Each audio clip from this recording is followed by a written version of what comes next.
প্রতিবেশী দেশগুলোর উদ্দেশ্যে ইরানের প্রেসিডেন্ট মাসুদ পেজেশকিয়ান বলেছেন, প্রতিশোধ নেওয়া ছাড়া বিকল্প ছিল না। আর দেশটির জাতীয় নিরাপত্তা পরিষদের প্রধান আলী লারিজানি হুঁশিয়ারি দিয়েছেন, যুক্তরাষ্ট্রকে চড়া মূল্য দিতে হবে। বুধবার ভারত মহাসাগরে একটি ইরানি যুদ্ধজাহাজে মার্কিন হামলায় অন্তত ৮৭ জন নিহত হয়েছে। বিস্তারিত শাওন মাহফুজের প্রতিবেদনে।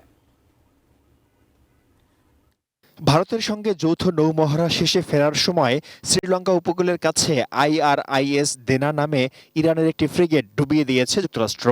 এতে ১৮০ আরোহীর অধিকাংশই নিহত হন। পেন্টাগনের সংবাদ সম্মেলনে মার্কিন প্রতিরক্ষামন্ত্রী পিট হেগসেথ জানান, তাদের একটি সাবমেরিন থেকে টর্পেডো ছুড়ে জাহাজটি ডুবিয়ে দেয়া হয়েছে।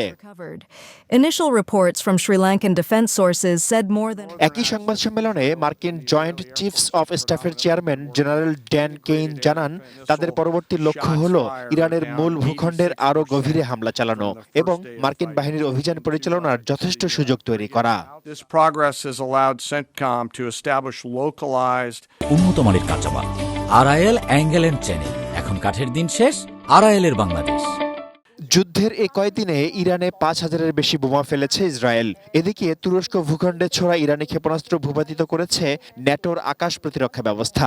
এই ঘটনায় এরদোয়ান সরকার ইরানি রাষ্ট্রদূতকে তলব করেছে।